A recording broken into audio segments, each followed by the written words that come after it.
16 सोमवार व्रत कथा। एक समय महादेव जी पार्वती के साथ भ्रमण करते हुए मृत्युलोक में अमरावती नगरी में आए। वहाँ के राजा ने एक शिव मंदिर बनवाया था जो कि अत्यंत भव्य एवं रमणीक तथा मन को शांति पहुँचाने वाला था। भ्रमण करते समय शिव पार्वती भी वहाँ ठहर गए। पार्वती जी ने कहा, हे नाथ, आओ आज इसी स्थान पर चौसर पासे खेले। खेल प्रारंभ हुआ। शिवजी कहने लगे, मैं जीतूंगा। इस प्रकार उनकी आपस में वार्तालाप होने लगी। उस समय पुजारी जी वहां पूजा करने आए। पार्वती जी ने पूछा कि पुजारी जी बताइए, जीत किसकी होगी। पुजारी बोला, इस खेल में महादेव जी के समान कोई दूसरा पारंगत नहीं हो सकता, इसलिए महादेव जी यह बाजी जीतेंगे।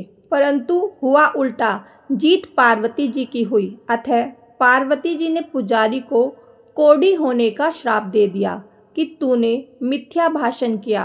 अब तो पुजारी कोढ़ी हो गया। शिव पार्वती जी दोनों वापस चले गए।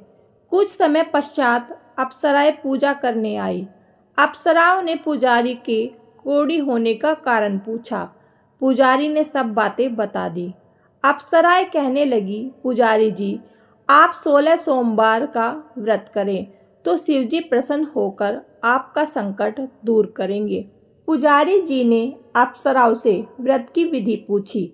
अप्सराओं ने व्रत करने और व्रत के उद्यापन करने की संपूर्ण विधि बता दी। पुजारी ने विधि पूर्वक श्रद्धा भाव से व्रत प्रारंभ किया और अंत में व्रत का उद्यापन भी किया। व्रत के प्रभाव से पुजारी जी रोगमुक्त हो गए। कुछ दिनों बाद शंकर पार्वती जी पुनः उस मंदिर में आए तो पुजारी जी को रोगमुक्त देखकर पार्वती जी ने पूछा, मेरे दिए हुए श्राप से मुक्ति पाने का तुमने कौन सा उपाय किया। पुजारी जी ने कहा, हे माता, अप्सराओं द्वारा बताए गए 16 सोमवार के व्रत करने से मेरा यह कष्ट दूर हुआ है। और फिर पार्वती जी ने भी 16 सोमवार का व्रत किया, जिससे उनसे रूठे हुए कार्तिकेय जी भी अपनी माता से प्रसन्न होकर आज्ञाकारी हुए। कार्तिकेय जी ने पूछा, हे माता, क्या कारण है कि मेरा मन सदा आपके चरणों में लगा रहता है। पार्वती जी ने कार्तिकेय जी को 16 सोमवार के व्रत का महात्म्य तथा विधि बताई। तब कार्तिकेय जी ने भी इस व्रत को किया तो उनका बिछड़ा हुआ मित्र मिल गया। अब मित्र ने भी इस व्रत को अपने विवाह होने की इच्छा से किया और वह विदेश गया।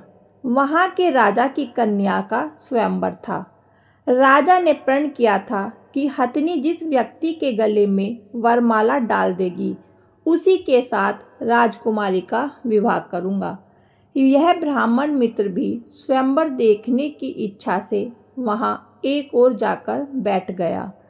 हथिनी ने इसी ब्राह्मण मित्र को माला पहनाई तो राजा ने बड़ी धूमधाम से राजकुमारी का विवाह उसके साथ कर दिया। तत्पश्चात दोनों सुखी पूर्वक रहने लगे। एक दिन राजकन्या ने पूछा, हे नाथ, आपने कौन सा पुण्य किया जिससे हथिनी ने आपके गले में वरमाला पहनाई। ब्राह्मण पति ने कहा, मैंने कार्तिकेय जी द्वारा बताए अनुसार 16 सोमवार का व्रत पूर्ण विधि विधान सहित श्रद्धा भक्ति से किया, जिस कारण मुझे तुम्हारे जैसी सौभाग्यशाली पत्नी मिली। अब तो राजकन्या ने भी सत्य पुत्र प्राप्ति के लिए इस व्रत को किया और उसे सर्वगुण संपन्न पुत्र प्राप्त हुआ। बड़े होकर पुत्र ने भी राज्य प्राप्ति की कामना से 16 सोमवार का व्रत किया। राजा के देवलोक जाने पर इसी ब्राह्मण कुमार को राजगद्दी मिली। फिर भी वह इस व्रत को करता रहा।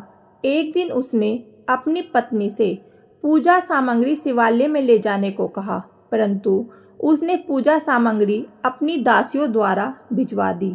जब राजा ने पूजन समाप्त किया तो आकाशवाणी हुई कि हे राजा, तुम इस पत्नी को त्याग दो, नहीं तो राजपाट से हाथ धोना पड़ेगा।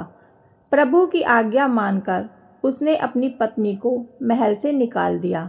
तब वह अपने भाग्य को कोसती हुई एक बुढ़िया के पास गई और अपना दुखड़ा सुनाया तथा बुढ़िया को बताया कि मैं पूजन सामग्री राजा के कहे अनुसार शिवालय में नहीं ले गई और राजा ने मुझे निकाल दिया। बुढ़िया ने कहा, तुझे मेरा काम करना पड़ेगा। उसने स्वीकार कर लिया। तब बुढ़िया ने सूत की गठड़ी उसके सर पर रखी और बाजार भेज दिया। रास्ते में आंधी आई तो सिर पर रखी गठड़ी उड़ गई। बुढ़िया ने डांटकर उसे भगा दिया। अब रानी बुढ़िया के यहाँ से चलते चलते एक आश्रम में पहुंची। गोसाई जी उसे देखते ही समझ गए कि यह उच्च घराने की अबला विपत्ति की मारी है। वे उसे धैर्य बंधाते हुए बोले कि बेटी, तू मेरे आश्रम में रह और किसी प्रकार की चिंता मत कर। रानी आश्रम में रहने लगी, परंतु जिस वस्तु को वह हाथ लगाती वह वस्तु खराब हो जाती। यह देखकर गोसाई जी ने पूछा, बेटी, किस देव के अपराध से ऐसा हुआ है? तब रानी ने बताया कि मैंने अपने पति की आज्ञा का उल्लंघन किया और शिवालय में पूजन के लिए नहीं गई। इस कारण मुझे घोर कष्ट उठाने पड़ रहे हैं। गोसाई जी ने शिवजी से उसके कुशल क्षेम की प्रार्थना की और कहा, बेटी, तुम 16 सोमवार का व्रत करो। तब रानी ने विधि पूर्वक व्रत पूर्ण किया। व्रत के प्रभाव से राजा को रानी की याद आई और राजा ने दूतों को उसकी खोज के लिए भेजा। आश्रम में रानी को देख दूतों ने राजा को बताया। तब राजा ने वहां जाकर गोसाई जी से कहा, महाराज, यह मेरी पत्नी है। मैंने इसका परित्याग कर दिया था। कृपया इसे मेरे साथ जाने की आज्ञा दें। शिवजी की कृपा से प्रतिवर्ष 16 सोमवार का व्रत करते हुए वे आनंद से रहने लगे और अंत में शिवलोक धाम को प्राप्त हुए। प्रेम से बोलो हर हर महादेव। दोस्तों, वीडियो पसंद आई तो लाइक और शेयर करें और कमेंट बॉक्स में हर हर महादेव जरूर लिखें।